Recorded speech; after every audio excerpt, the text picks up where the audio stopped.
Quando ingressar com uma ação trabalhista? Fique aqui até o final, porque é sobre esse assunto que vamos tratar no vídeo de hoje.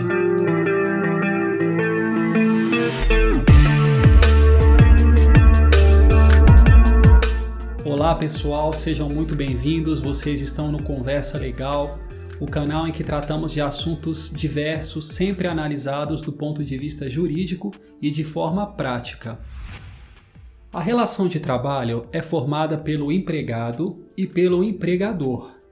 O empregado é sempre uma pessoa física e o empregador pode ser uma pessoa física ou jurídica, muitas vezes uma empresa. E durante a relação de trabalho, podem acontecer situações em que o empregado foi lesado, está sendo prejudicado. São muitas as situações em que o empregado pode estar sendo lesado. Mas para tomar a decisão final de acionar ou não numa ação trabalhista, é necessário, é imprescindível, é indispensável que você converse com um advogado, que ele vai te orientar, ele vai analisar o seu caso e verificar se realmente a situação possui base, fundamento para justificar uma ação trabalhista. Lembrando que a ação trabalhista não é uma aventura, não é uma forma de resolver uma mágoa pessoal com a empresa, não pode ser por vingança, nada disso. A ação trabalhista é coisa séria e exige fundamentação real sólida, de modo que, se não houver a fundamentação necessária, não faça. Muitas são as situações, como eu disse, que podem embasar uma ação. Mas aqui nós vamos trazer hoje as principais situações que geralmente fundamentam uma ação trabalhista. São elas: número 1, diferença de verbas rescisórias. Quando se encerra o contrato de trabalho, quando termina o contrato de trabalho, é o momento em que devem ser calculadas as verbas rescisórias do empregado. É o momento em que um empregador, em que a empresa faz o acerto de contas com o empregado. Nesse momento, podem acontecer algumas inconsistências de cálculo. Pode acontecer do empregador fazer os cálculos a menor. Nesse momento são pagas, por exemplo, saldo de salário, férias, 13º, fundos de garantia, multa sobre o fundo de garantia e outros direitos. De modo que, como eu disse, pode acontecer nesse momento alguma divergência de valores que resulte num montante a menor, num valor a menor. Se isso acontecer, a depender do contexto, se acontecer então do empregado receber a menor os seus direitos, os seus haveres, as suas verbas rescisórias, pode ser o caso sim de justificar uma ação trabalhista. Número 2, horas extras são um motivo que fundamenta muitas ações trabalhistas que existem aí no Poder Judiciário. Em linhas gerais, o empregado tem que trabalhar até 8 horas diárias ou até 44 horas semanais.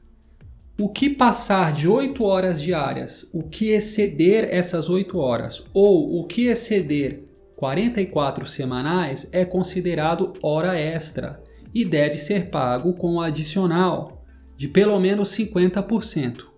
Existem muitas exceções nesse contexto, mas no geral essa é a regra. E por vezes acontece do empregado trabalhar as horas extras e não receber o pagamento correto. Então acontece às vezes dele não receber ou receber a menor. Então esse é mais um ponto que pode fundamentar o ingresso de uma ação trabalhista. Número 3, rescisão indireta do contrato de trabalho. O que é isso? Rescisão indireta do contrato de trabalho é quando o empregado exige que a empresa o dispense e faça o pagamento de todas as verbas rescisórias como se fosse uma demissão comum. Então, eu, empregado, por exemplo, exijo ser mandado embora. Eu digo para a empresa, quero ser mandado e quero receber todas as minhas verbas. Claro que isso exige uma justificativa. Eu quero ser mandado por quê? Não é qualquer situação. São situações que estão elencadas no artigo 483 da CLT, que possibilitam essa situação. Por exemplo, sou empregado e o meu empregador, a empresa, está atrasando o pagamento do meu salário. Todo mês vem atrasando o pagamento do meu salário.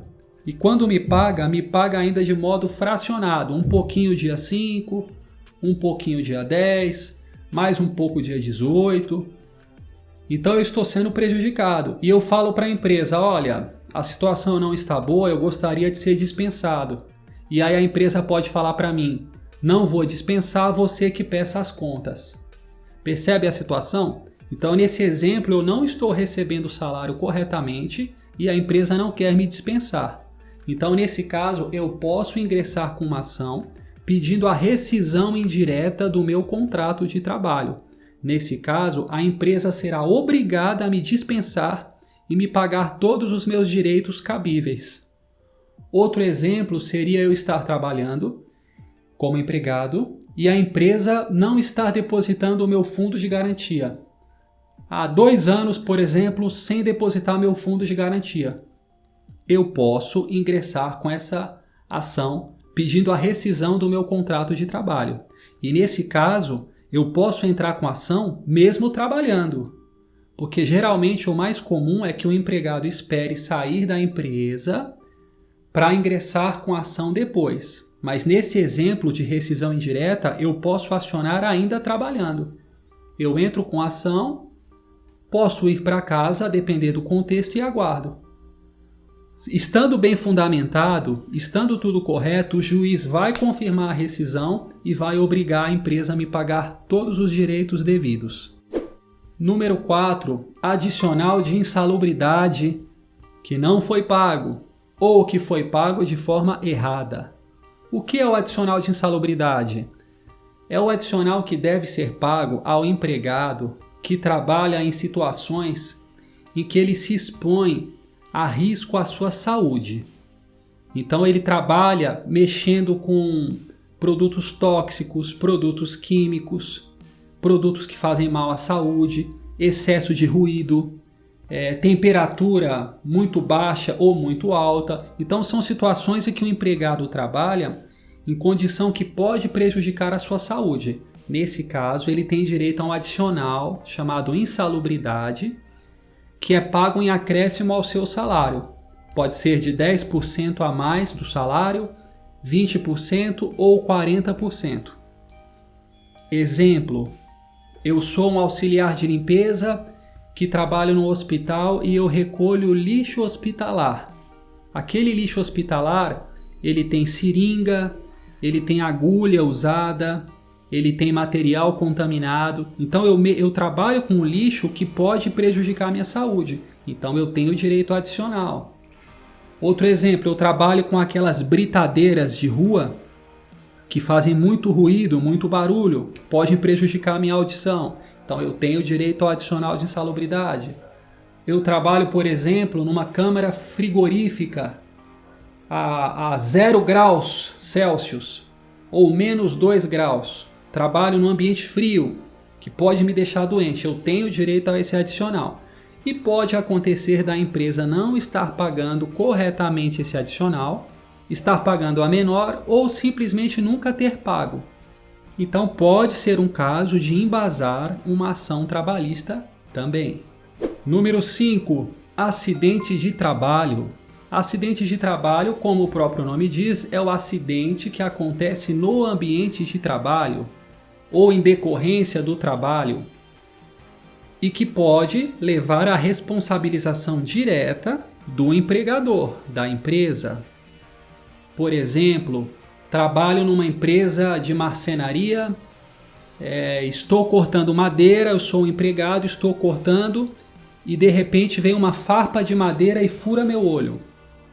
Eu já vi esse tipo de situação na prática, inclusive. Então tem o olho perfurado. E aí, a empresa é responsável? Em princípio, sim. Havia óculos de proteção? Não havia? Estava quebrado o óculos? não estava sendo utilizado, tem muitas variáveis a serem observadas, mas de um modo geral, em princípio, a empresa é responsável sim. Então, é mais um caso que fundamenta uma ação trabalhista, são os acidentes de trabalho, que podem ser diversos. Eu dei um exemplo aqui, mas acontece e acontece todo dia. E além do acidente de trabalho, junto com o acidente, tem a chamada doença ocupacional, que é paralela, tá ligada. O que é a doença ocupacional? É aquela doença que ela vem aos poucos. Enquanto o acidente é um evento, o acidente é um acontecimento. A doença ocupacional é aquela que vem aos poucos. Por exemplo, eu trabalho como empregado e acabo carregando peso todo dia.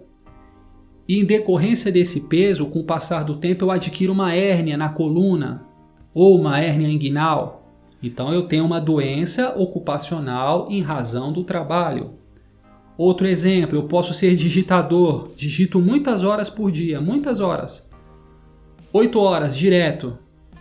E aí pode ser que eu venha a ter um problema chamado de lesão de esforço repetitivo, uma lesão nos tendões, no braço, pelo meu trabalho. É a chamada doença ocupacional em razão do trabalho. Tudo isso pode gerar responsabilidade do empregador, então é mais um motivo que embasa, que fundamenta uma ação trabalhista. E número 6. Pode também fundamentar uma ação trabalhista o chamado dano moral. E o que é o dano moral? É aquele dano psicológico, é aquela situação humilhante, constrangedora que eu posso passar no meu trabalho.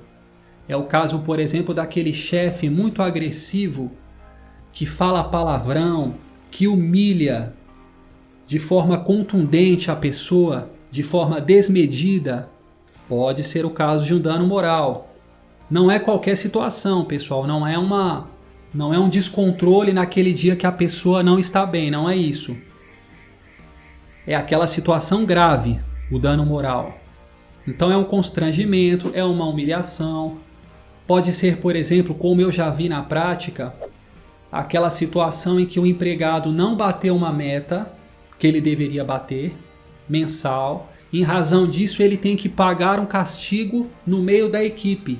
Eu já vi isso acontecer durante o exercício do meu trabalho de advogado. Então a pessoa não bateu uma meta e teve lá que engatinhar no meio da equipe, imitar cachorro, tirar um cardaço de sapato com a boca. Então ele está sendo constrangido a uma situação humilhante em razão do trabalho, nesse caso porque não bateu uma meta.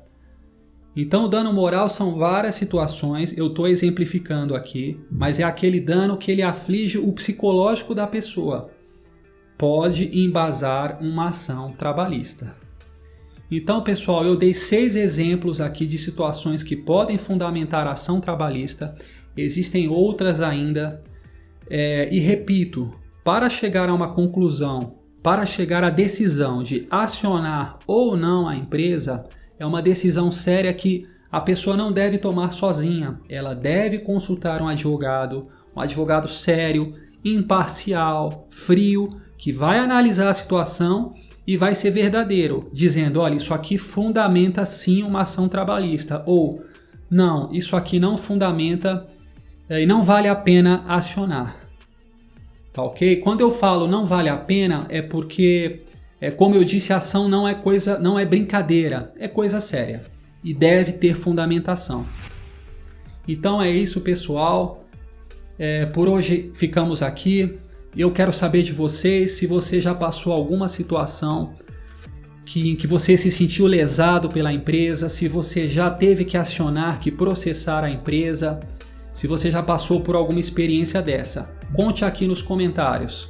Agradeço se você chegou até o final desse vídeo. Meu muito obrigado. Se você gostou do conteúdo, se inscreve no canal, pessoal.